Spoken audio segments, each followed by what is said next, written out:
Hello students, आपका ICIT online classes में मैं संतोष कुमार गुप्ता बहुत बहुत स्वागत करता हूं। आज मैं आपके लिए एक्सेल का दूसरा यानी अगला पार्ट लेके आया हूं और कहीं ना कहीं एक्सेल के जो पावरफुल कमांड्स और फीचर्स वाले कमांड थे उन्हें हम लोगों ने जांच लिया है। अब जो बचे हुए टैब हैं उनके कमांड्स को भी हम लोग देखेंगे। तो आज का जो टैब है वो है पेज लेआउट टैब। तो आज के वीडियो में हम लोग पेज लेआउट टैब के बारे में डिस्कशन करने वाले हैं। पहले आपको थ्योरेटिकली रूप से इनको अवगत कराते हुए फिर एक्सेल में चल के इनके सारे टूल को प्रयोगात्मक दिखाया जाएगा। तो देखिए, इसके नाम से ही पता लग रहा है पेज लेआउट टैब। तो अगर आपने अपना वर्कशीट पूरा फाइनलाइज कर लिया है, अब आप प्लान कर रहे हो कि हम उसको पेपर पे प्रिंट करेंगे, तो उस वास्ते बहुत सारे सेटिंग्स या कमांड्स होते हैं जिन्हें हमें प्रिंटिंग से पहले करने होते हैं। तो वो कमांड्स हमें पेज लेआउट टैब में मिल जाते हैं। पेज लेआउट टैब को अगर हम देखें तो इसमें आपको 5 कैटेगरी के टूल्स मिलते हैं: themes, page setup, scale to fit, sheet options, arrange. तो ये कमांड्स हैं जो आपको टूल्स ग्रुप के रूप में मिलेंगे। 5 ग्रुप टूल्स के मिलते हैं। इनमें पहला आपका जो टूल ग्रुप है वो थीम्स करके है। थीम्स में आपको 4 कमांड्स मिल जाते हैं: थीम्स, कलर्स, फॉन्ट्स, इफेक्ट्स। तो देखिए, होता क्या है, हम आप जब एक्सेल के शीट पे काम करते हैं तो हम लोगों ने जो एक्सेल में डेटा शीट तैयार किया हुआ है उसको तैयार करने के लिए सेलों में हम लोगों ने बहुत सारे कंटेंट भरे होंगे, साथ साथ फंक्शंस, फार्मूले चलाए होंगे और बहुत सारे ऑब्जेक्ट्स हो सकते हैं। ऑब्जेक्ट इन द सेंस जैसे स्मार्ट आर्ट हो सकता है, ग्राफ हो सकता है, वर्ड आर्ट हो सकता है, कोई पिक्चर हो सकती है, शेप हो सकता है। तो अगर आपको अपने पूरे शीट के कंटेंट का लुक चेंज करना है, गेटअप चेंज करना है, अपीयरेंस चेंज करना है, तो एक हमारे पास तरीका है कि हम खुद से अपने हिसाब से उसको एडजस्ट कर लें, सजा लें। पर आपको एक्सेल एक कमांड देता है थीम्स। तो थीम्स में क्या होता है कि बहुत सारे बने बनाए थीम्स होते हैं। तो आप जिस थीम को चुनते हो, इस पर क्लिक करने पे सारे थीम की लिस्ट आती है।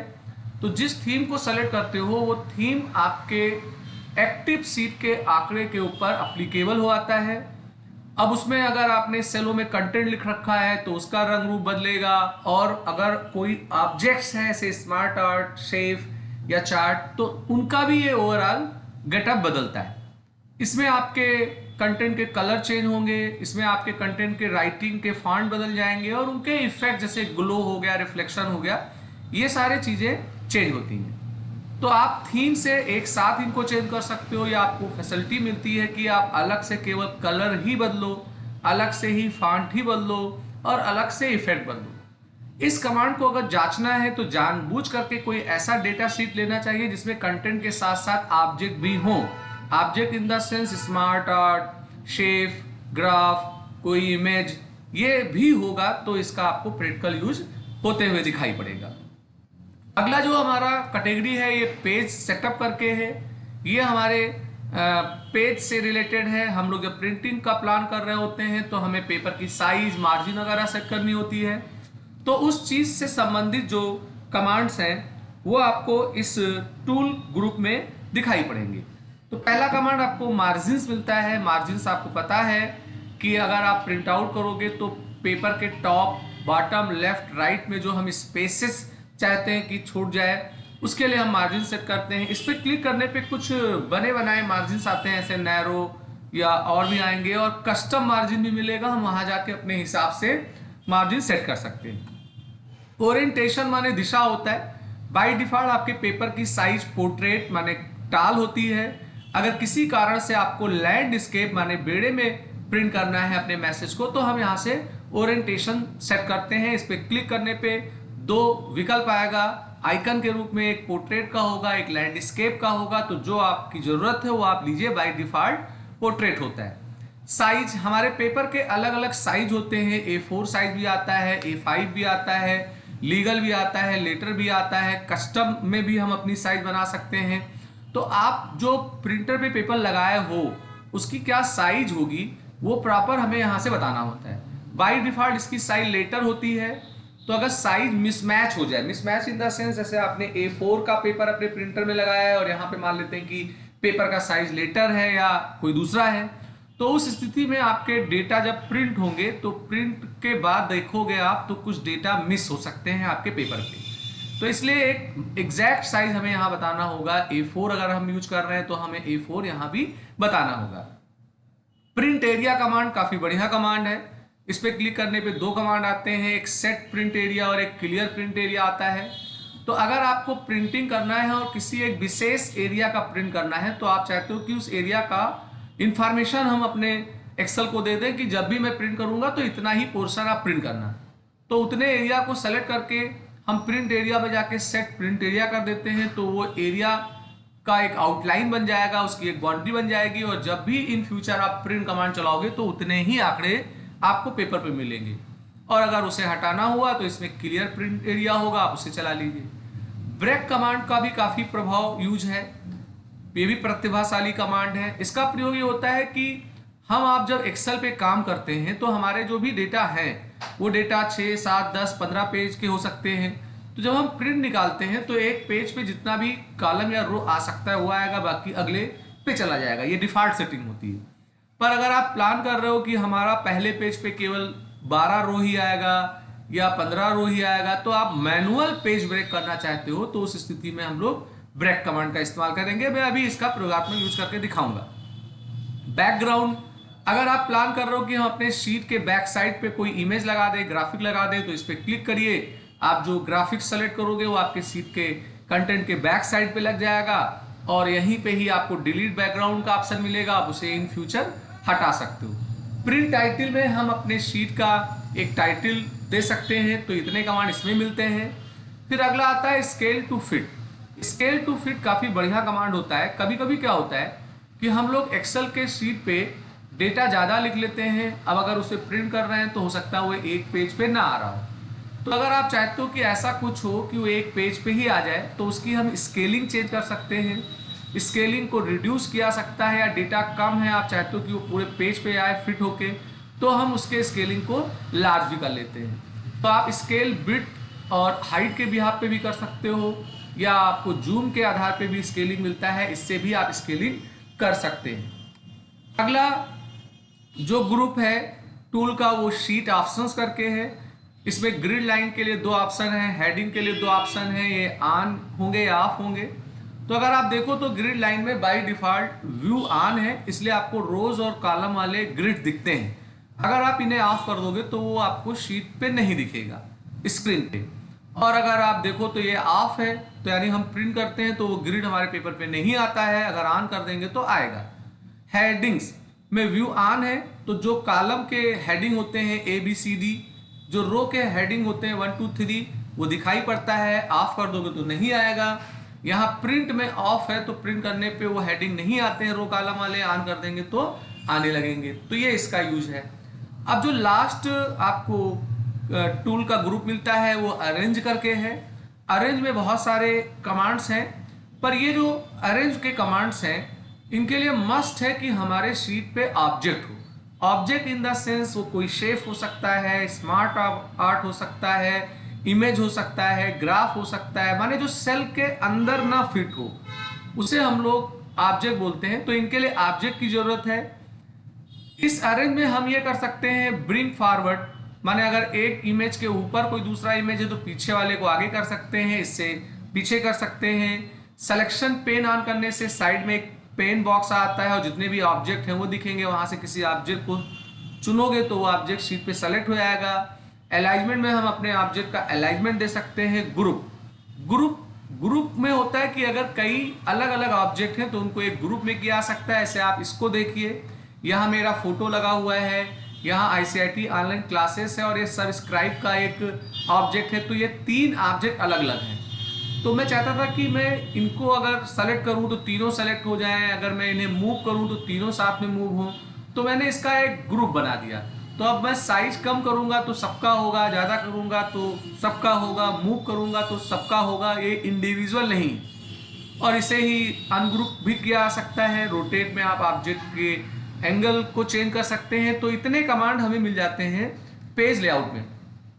चलिए चलते हैं, ये सारे हल्के फुल्के कमांड हैं तो हम लोग इन्हें प्रयोगात्मक भी जांच करके देख लेते हैं, जिससे और पिक्चर क्लियर हो कि ये कैसे यूज किए जाएंगे। तो हमारे पेज लेआउट में आपको पहला कमांड मिलता है थीम। तो चलिए इस कमांड को यूज करने के लिए मैं कोई फाइल ओपन कर लेता हूँ, फिर उस पर इन कमांड को चेक करता हूँ, तो आपको ये ज़्यादा समझ में आएंगे। तो जैसे मेरे पास एक सीट है, मैंने इसमें कुछ डेटा लिख रखे हैं। अब मैं इसमें क्या करता हूँ, कुछ ऑब्जेक्ट भी इंसर्ट कर लूँ।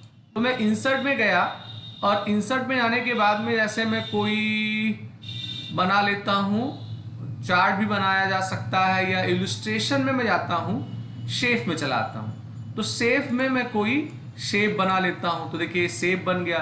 इलस्ट्रेशन में जाके मैं पिक्चर में चला आता हूँ, मैं यहाँ से कोई इमेज भी इंसर्ट कर लेता हूँ, तो देखिए ये इमेज भी आ गया। तो ऐसे आपको कुछ ऑब्जेक्ट भी अपने शीट पे रखने होंगे। अब मैं अगर जाऊँ पेज लेआउट में, तो मुझे यहाँ थीम मिल रहा है। तो अभी आप देखिएगा कि इसका बैकग्राउंड का क्या अपीयरेंस है और फोरग्राउंड का क्या अपीयरेंस है। अभी मैं थीम में जाऊँगा तो यहाँ हमें बहुत अच्छे अच्छे थीम मिलेंगे। मान लेते हैं मैंने ये थीम ले लिया, तो देखिए इस थीम को लेने के बाद आपके शेप का कलर बदला। तो ऐसे यहाँ बहुत सारे थीम हैं, आप जिन पे माउस रखते जाओगे देखिए आपके टेक्स्ट का यहाँ पे फॉन्ट का लुक बदल रहा है, यहाँ पे अलग फॉन्ट हो जा रहा है।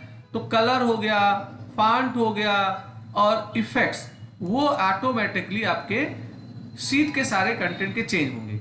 और अगर आप चाहें तो यहाँ से केवल आप कलर अपीयरेंस चेंज कर सकते हैं। देख रहे हैं सबका कलर ही केवल बदलेगा, तो कोई कलर ले लीजिए।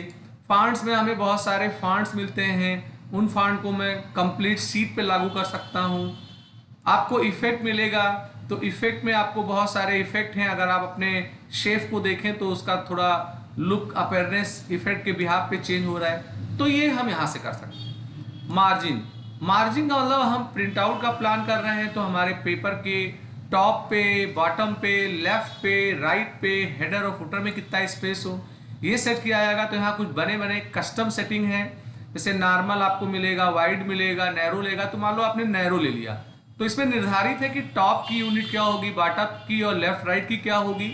आपको एक कस्टम मार्जिन भी मिलेगा, उसको चलाने पे अलग से एक डायलॉग बॉक्स आएगा और यहाँ से आप टॉप, लेफ्ट, राइट मार्जिन और फुटर, हेडर का जो भी है वो आप यहाँ से भी सेट कर सकते हैं। तो ये आपका मार्जिन हुआ आता है। ओरिएंटेशन में पोर्ट्रेट बाय डिफॉल्ट है, अगर आप लैंडस्केप कर देंगे तो आपका पेपर प्रिंट आउट लैंडस्केप निकलेगा, लैंड पोर्ट्रेट कर दिया तो पोर्ट्रेट होगा। तो ये आपके आंकड़े के कंटेंट के ऊपर है कि क्या करना चाहते हैं। साइज, साइज में बाय डिफॉल्ट देखिए यहाँ मैंने चूंकि पहले इसको प्रिंट करके A4 किया था इसलिए A4 दिख रहा है। तो यहाँ बहुत सारे पेपर साइज हैं, आप जैसा चाहें यहाँ से पेपर साइज अपने हिसाब से लीजिए, अपने हिसाब से नहीं, जो प्रिंटर पे पेपर लगा उसके हिसाब से। प्रिंट एरिया, प्रिंट एरिया जैसे मैं प्लान कर रहा हूँ कि इतना जो एरिया है यही ही एरिया प्रिंट हो जब मैं प्रिंट कमांड चलाऊँ। तो यहाँ हमने इतने एरिया को सेलेक्ट कर लिया, प्रिंट एरिया में सेट प्रिंट एरिया चला दिया।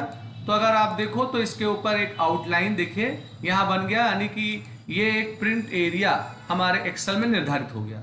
अब मैं अगर कंट्रोल P चलाता हूँ प्रिंट कमांड, तो प्रिंट कमांड में अगर देखो तो प्रीव्यू केवल उतने ही आंकड़े का आ रहा है जिनका मैंने प्रिंट एरिया बनाया है। और अगर इस प्रिंट एरिया को हटाना हुआ तो इसको आप सेलेक्ट करिए, प्रिंट एरिया में क्लियर प्रिंट एरिया मिलेगा, आप इसको हटा दीजिए। तो ये इसके लिए है। ब्रेक, ब्रेक हमारे कितने रोज एक पेज पे आए उसकी एक डिफॉल्ट सेटिंग होती है, मगर मैं चाहता हूं कि सूरज कुमार जायसवाल के बाद सुहेल अहमद नए पेज से आए। तो यहाँ मैंने कर्सर रखा, मैं ब्रेक पे गया और इंसर्ट पेज ब्रेक कर दिया। तो देखिए एक यहाँ पे बाउंड्री बन गई, एक लाइन बन गई। अगर मैं प्रिंट कमांड चलाऊं तो प्रिंट में अगर आप देखोगे तो 1 से लेके 16 पहले पेज पे आ रहा है और 16 के बाद दूसरे पेज पे सारा आंकड़ा आएगा। तो इस तरीके से आप मैनुअली पेज ब्रेक कर सकते हैं। अगर ये पेज ब्रेक हटाना हुआ तो आप यहाँ कर्सर रखिए, आप यहाँ पर ब्रेक में जाइए, रिमूव कर दीजिए या रीसेट ऑल पेज ब्रेक कर दीजिए, तो जो डिफॉल्ट सेटिंग थी वही हो जाएगी। तो ये आपका ब्रेक हो आता है। बैकग्राउंड की अगर बात की जाए तो इस पर क्लिक करने पे हमारे कंप्यूटर में जो फोटोज हैं वो आएंगे। तो मैं यहाँ वर्क ऑफलाइन ले लेता हूँ और ये कोई भी एक इमेज मैं यहाँ से ले लेता हूँ, तो वो मेरे शीट के देखिए पूरे बैकग्राउंड पे लागू हो गया। और अगर मैं इसे हटाना चाहूँ तो डिलीट बैकग्राउंड करूँगा तो वो हट जाएगा। प्रिंट टाइटल में हम अपने प्रिंट का शीर्षक दे सकते हैं, माने जब प्रिंट होगा आंकड़ा तो एक टाइटल हमारे शीट पे आए, यहीं पे मुझे हेडर, फुटर, मार्जिन, पेज भी मिलते हैं, हम यहाँ से भी ये काम लागू कर सकते हैं।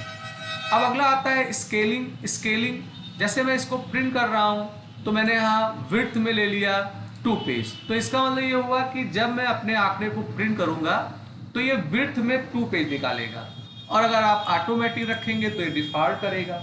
यहाँ अगर लग रहा है कि सारा कंटेंट एक पेज में नहीं आ रहा है तो आप यहाँ से स्केलिंग कम कर दीजिए, तो आपका देखिए ये सारा, पहले ये जो लाइन था ये आपका अंदर था, पेन ड्राइव का इमेज बाहर जा रहा था, मैंने स्केलिंग कम कर दिया तो देखिए सारे कंटेंट आ गए, यहाँ हम पहुँच गए।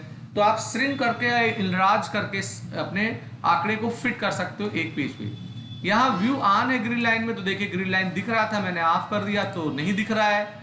ये हेडिंग ऑन था, देखिए ABCD मैंने ऑफ कर दिया तो 1 2 3 वगैरह हाइड हो गया, मैं ऑन कर दूंगा तो ये सारे फिर से आ गए। और ये प्रिंट वाले ऑन हो जाएंगे तो प्रिंट पे आएंगे।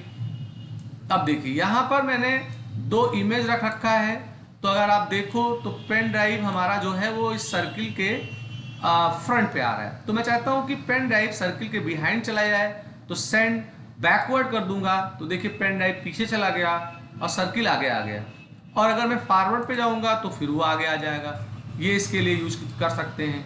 या आप दोनों ऑब्जेक्ट को सेलेक्ट कर लीजिए। सेलेक्ट करने के लिए इसको सेलेक्ट किया, कंट्रोल की के साथ इसको सेलेक्ट किया, आप इसको ग्रुप बना दीजिए। तो ग्रुप बनने पे अब ये ग्रुप हो गया। अगर आप किसी को उठा के मूव करोगे तो दोनों चलेंगे, और आप अगर किसी की साइज को कम ज़्यादा करेंगे तो दोनों होंगे। यहाँ से हम रोटेट का भी काम कर सकते हैं। सिलेक्शन पेन पे क्लिक करने पे एक पेन आ जाएगा, जितने ऑब्जेक्ट हैं वो दिखेंगे, तो जिसको आप सेलेक्ट करोगे वो सेलेक्ट हो जाएगा यहाँ से। तो आप अगर इंडिविजुअल किसी ऑब्जेक्ट को सेलेक्ट करना चाहते हैं तो उसके लिए इसका प्रयोग करेंगे। तो ये कुछ कॉमन कमांड है। तो देखा जाए तो इसमें मेन हमारे हिसाब से ये पेज सेटअप वाला मेन है, बाकी स्केलिंग की भी जरूरत हमें पड़ती है। हम स्केलिंग प्रिंट में भी जाके कर लेते हैं। जैसे हमने प्रिंट कमांड चलाया, हमने प्रीव्यू देखा कि पूरा आंकड़ा एक पेज पे नहीं आ रहा है, तो देखिए यहाँ पे नो कस्टम स्केलिंग है।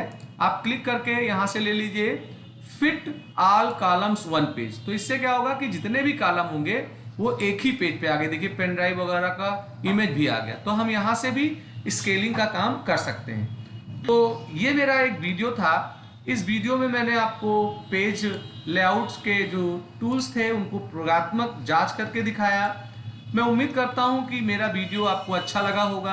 अच्छा लगा तो लाइक करिए, शेयर करिए, सब्सक्राइब बटन पे क्लिक करके बेल आइकन को जरूर लिया करिए, जिससे मैं कोई नया वीडियो बनाऊं तो उसका अलर्ट आपको तुरंत मिल जाया करे।